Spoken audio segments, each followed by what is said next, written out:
All right, sounds good. We'll be good in a second here. Just making sure Bob gets on.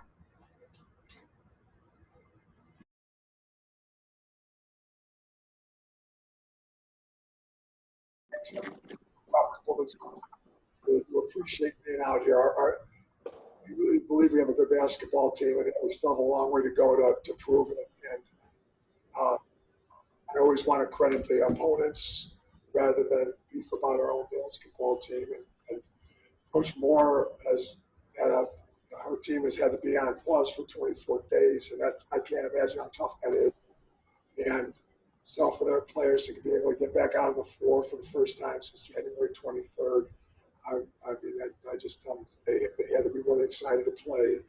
And then I think we just have we do a lot of good things. We have possessions where we're really, really good. We have possessions where we're really not so good. And it's the time of the year we've got to get those cleaned up.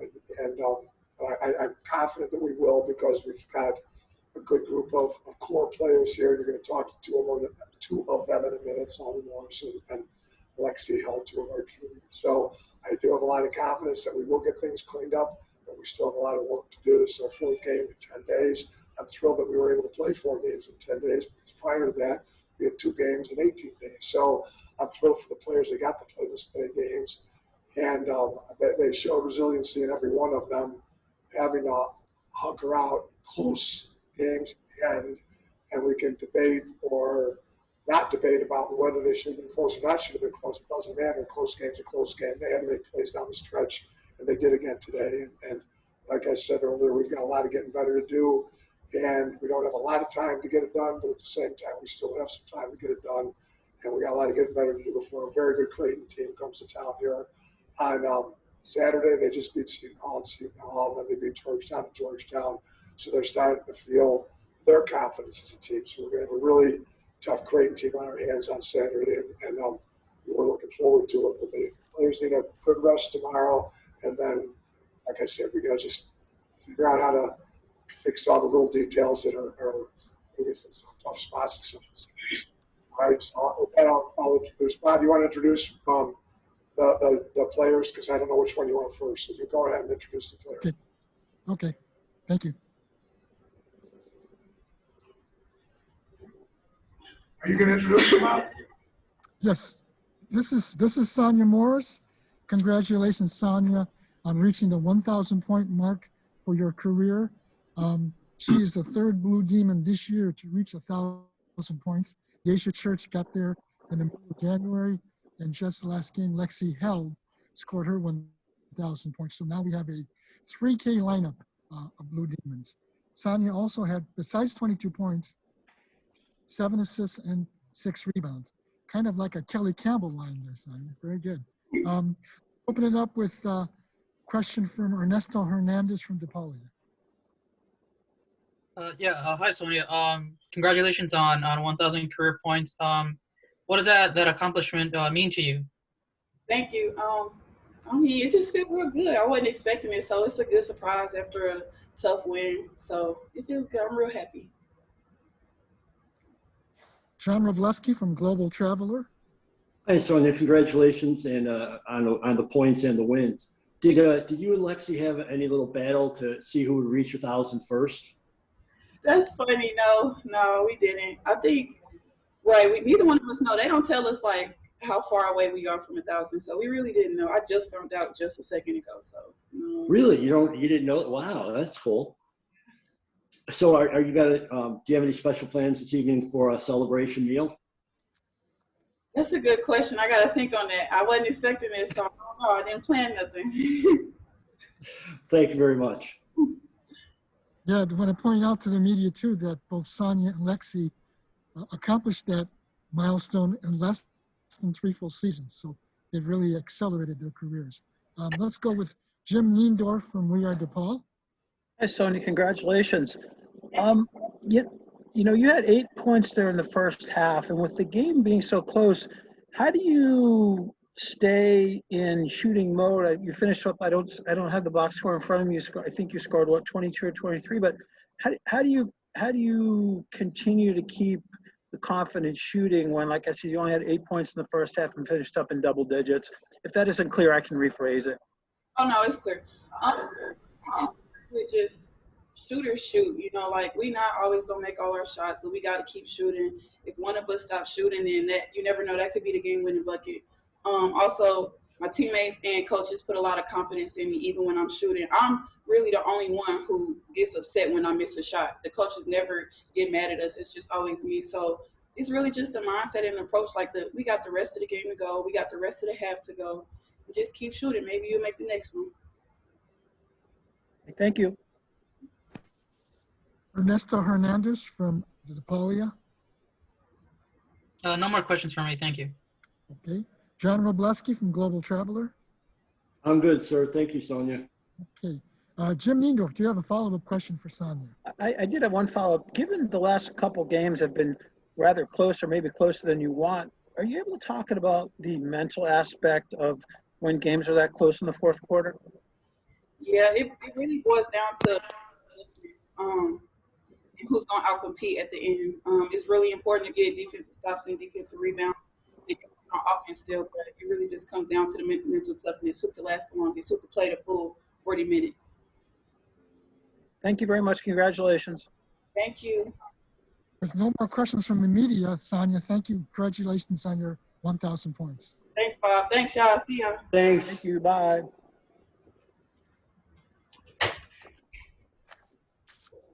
Now we have Lexi Held. Lexi finished today with 25 points, 6 assists, 5 steals, and 4 rebounds. So she really filled the stat sheet. Let's begin with Jim Niendorf from We Are DePaul. Hi, Lexi. I think last season the two games against Xavier were pretty wide winning margins by you folks, but your freshman year was a different story. Are you able to talk about maybe why games are so close? The always comes and gives us their best shot, and that's kind of like with any team. So we never count them out. They always have some really talented players. So you never know what you're going to get on any given night from any team. So we just try to take every game seriously. Thank you. John Robleski from Global Traveler. Hi, Lexi. Has the 1,000 points, has it sunk in yet, how magnificent that is?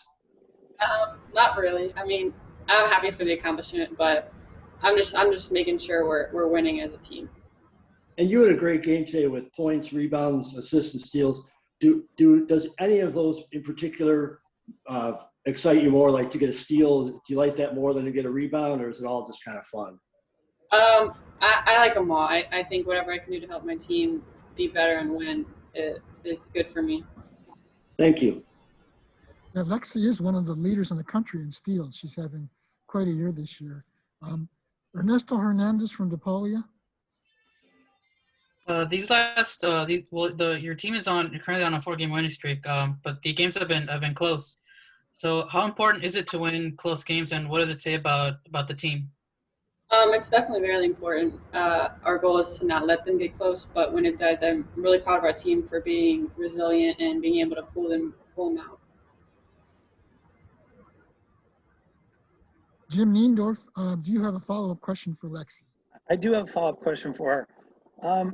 Are you able to talk about, without giving too much away, about your philosophy on how you approach steals? Is it just something that you kind of wait for it to happen, or is it something that you see maybe like in chess, 2 steps ahead and you're there for the ball, or how does it work? I think how we play. We're up the court usually defensively, and then I'm just trying to be at the right place, the right time, be able to read, anticipate, and it's been working out, I guess. Thank you. John Robleski from Global Traveler. I'm good, sir. Thank you, Lexi. Thank you, Bob. And Ernesto Hernandez, do you have a follow-up question for Lexi? Yes, just one more. How much did the team miss not having Deja Church out there today? Yeah, it sucks not having Deja out there. She was really supportive and bringing energy on the bench, kind of like she does in the game. But yeah, we definitely missed her. But I think we were able to still get the job done with the people that came in to replace her. Hey, Bob, can I ask one more question? Go right ahead, Jim. Lexi, you were a 2,000 point plus scorer at Cooper, weren't you? Yeah. High school, Lexi, were you a 2,000-point scorer? At Cooper? Yeah, it was. Okay. Thank you. Any other follow-up questions from the media? Not All me. good, I'm done. sir. Thank you. Thank you. Alrighty. Thank you, Lexi. Yeah.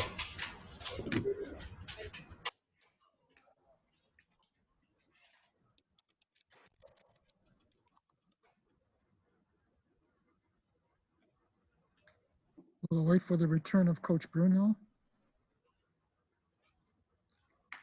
And here he is. Let's begin the second portion of Coach Bruno's interview with John Robleski from Global Traveler. Hi, Coach. Congratulations on another win.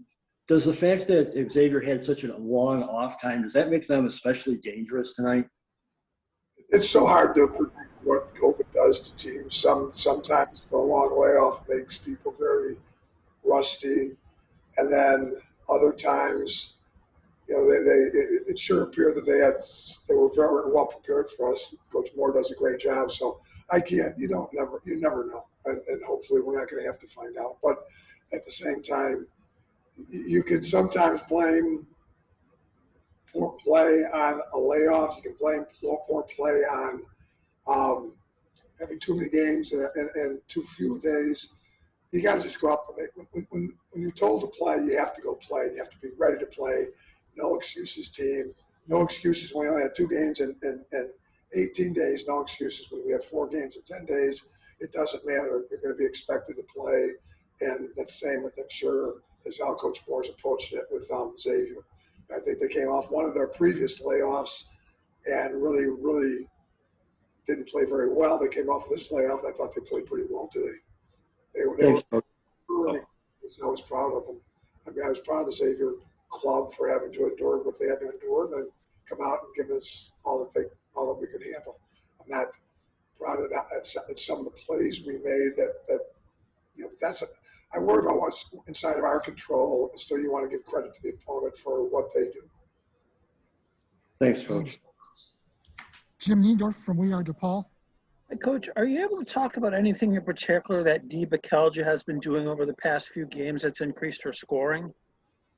Dee's just a natural scorer, and she's put herself on the floor, playing to her strength. That's just what she does. She just has these instincts to score around the basket, and she's not a post player, and she's not a true guard, and she's just a player.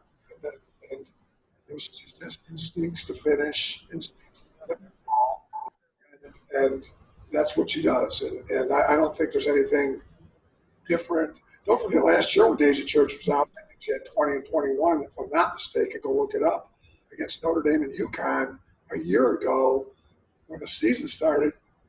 Deja Church wasn't available. So I think there's been signs of this from Dee from the time she got here. This is what we saw in her in high school. This is what she did in high school. She's kind of an inexplicable player. You can't describe her. She just scores the ball. And she plays hard. She's a great teammate, and she's a great woman to have on your team. And she's just a good person way around. So it's just like that and see things happen for good people. Thank you. Ernesto Hernandez from the DePaulia. You touched upon it a little bit during your opening statements, but there seems to be moments in the game where your team seems to be pulling away only for the opposition to get back in it. Is there anything in particular you attribute that to? Just lack of focus. I mean, I tell these players all the time, they're the same people that get us a set.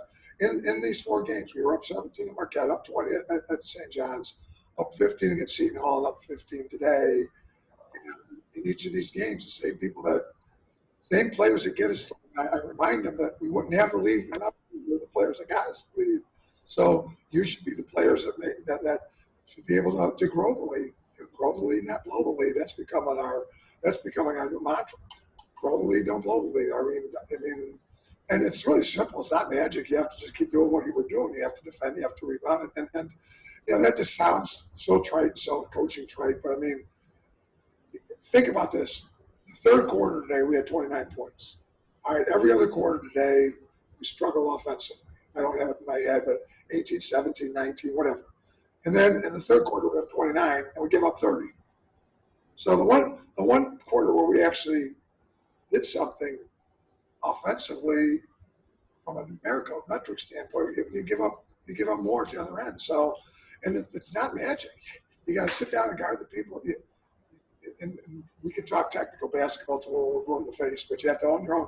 When you're assigned, when you get matched on the ball and you're guarding the ball, you have to know what you're doing guarding the basketball, and you have to either be able to guard it or you can't. And if you need help, then the team has got to be able to help you and help you in a disciplined, coordinated way. We're just a very spotty defensive team. We're a very spotty rebounding team right now. Offensively, we have been good in moments, but we're still, you almost have to say, we're still spotty there too. We're still very much a work in progress, this group.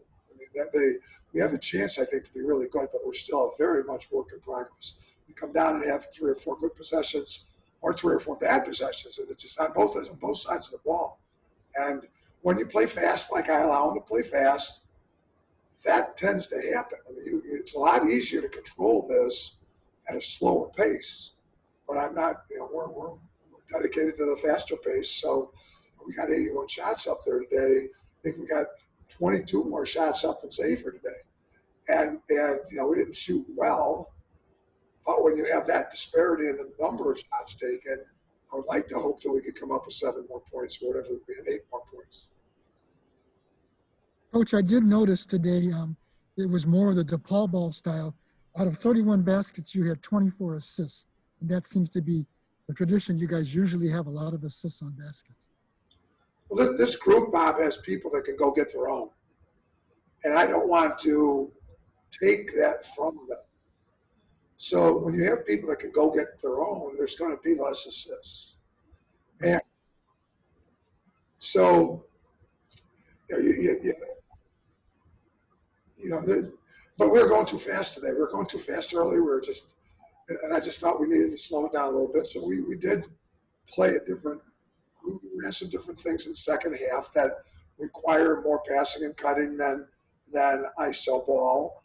And I'm always going to have isolation basketball available to the players that can go get their own. But at the same time, you just have to make wise decisions as to when to go and when not to go, and when you move the defense, when you have a nice wide opening, nice gap to go versus driving the ball into 3 people and thinking you're going to create something because you're a good player. I mean, there's just some of our offensive possessions really look, they look very beautiful, and then other possessions look they can't be any more messy. I mean, you're just driving into 3 people and just chucking the ball all over the place, whether it's at the basket or turning it over or not finding an open teammate. So we still have a lot of work to do. But, I mean, the assist numbers, Bob, aren't just going to be pure from year to year because you have different style players from year to year. But we did run some things in the second half that were more conducive to cutting and scoring off the pass than off the bounce. Good point, Coach.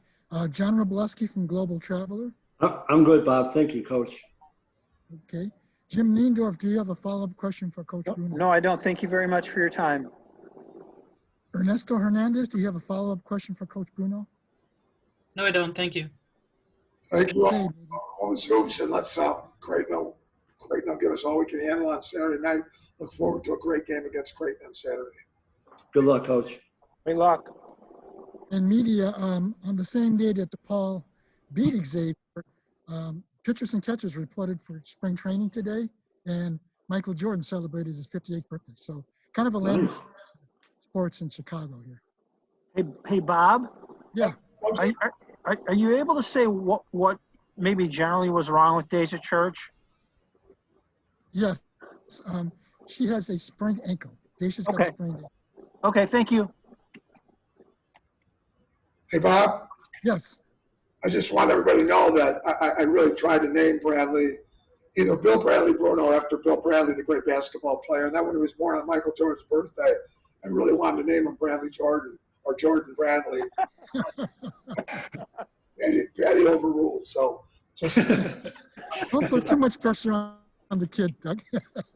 How about that? Bradley Jordan Niendorf. How about Bradley Jordan Robleski?